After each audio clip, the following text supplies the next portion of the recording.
Hello and welcome to the Sunnyshire Council tutorial video.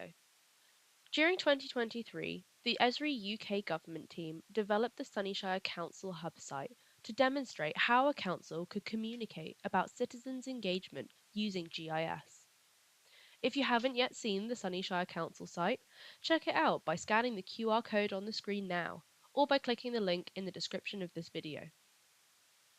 In this video, we will showcase and explore how the Sunnyshire site was created using ArcGIS Hub.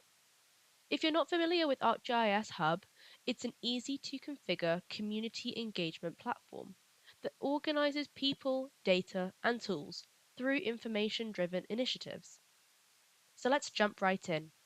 To navigate to ArcGIS Hub, we will start in ArcGIS Online, where you can find the symbol that looks like this. Clicking this link will open up an overview page of your hub sites. To create a new site, simply click New Initiative.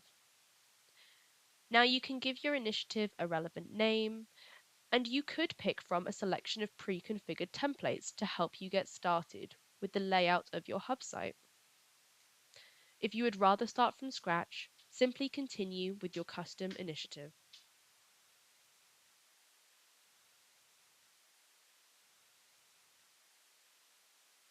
When you first set up your initiative, this Get Started page provides you with important links to help you make the most of ArcGIS Hub's functionality. This is what a standard page would look like when generated, but now let's take a look at the Sunnyshire page. Within the Customize tab, we can edit the theme of the hub site, for example, the background colors, and text font used throughout the site.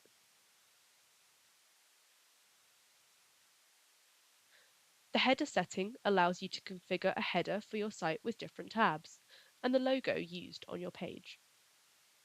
You're also able to edit the site footer, for example, if you would like to link to any of your social media pages.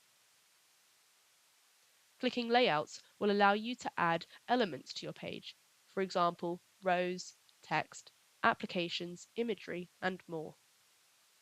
ArcGIS Hub works with the drag and drop functionality, so you can see me adding a row onto the page by simply dragging it into place.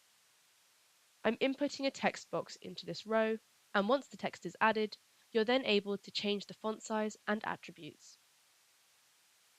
You can reorder your page elements at any time, so you're able to reshuffle the layout and even delete attributes when they're no longer required.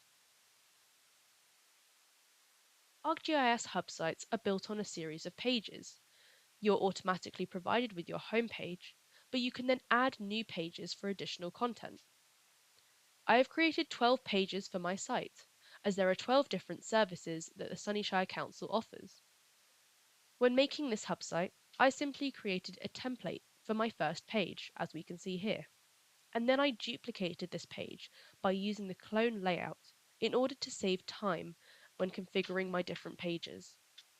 This duplication makes it quick and easy to retain your designs and themes of your pages, and then simply tailor it to the new content by changing the text and images and links, for example. As you can see, I'm renaming the page and saving it, so we can now see this page appear alongside the other ones. It's important to note in ArcGIS Hub that saving and publishing a page will not automatically update the entire Hub initiative. You must save and publish each page individually as you make your edits. This means there's no downtime for your users, and you can make edits to a page with the previous version still published and accessible to users until you publish the new version over it. So now let's talk about showcasing your ArcGIS maps and applications within ArcGIS Hub. To do so, you can use the gallery element. Galleries showcase the latest versions of your maps and apps in ArcGIS Online, and you have control over what content is displayed. You could pull through content dynamically by selecting the type of content and narrowing it down by tags and categories that are reflected in your ArcGIS Online account. Or, alternatively, you could manually select the apps that you would like showcased by searching for the app name.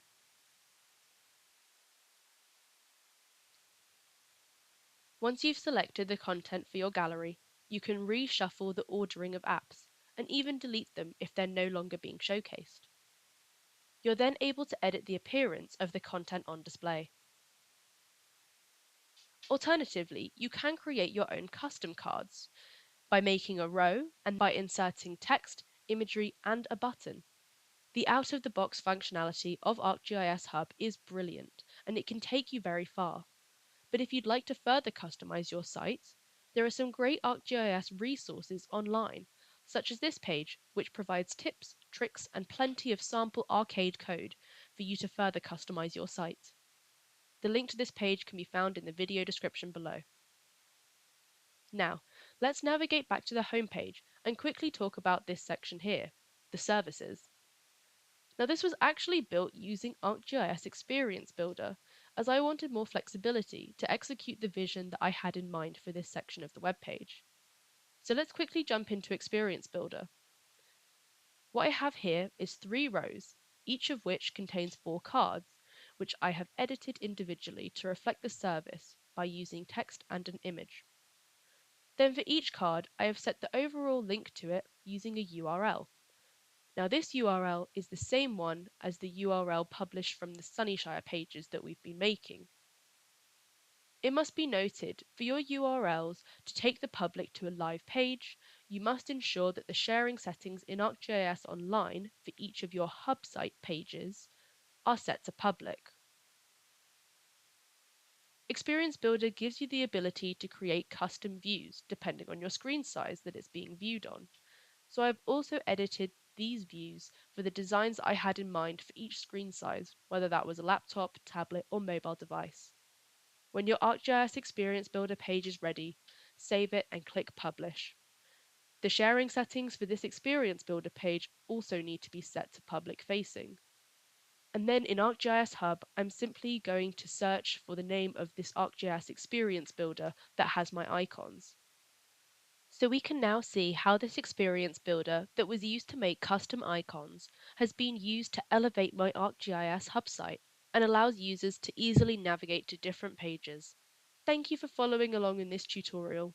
If you have any questions, please feel free to contact the Esri UK government team via the email on the screen, and we will be happy to support your query. Thanks for watching.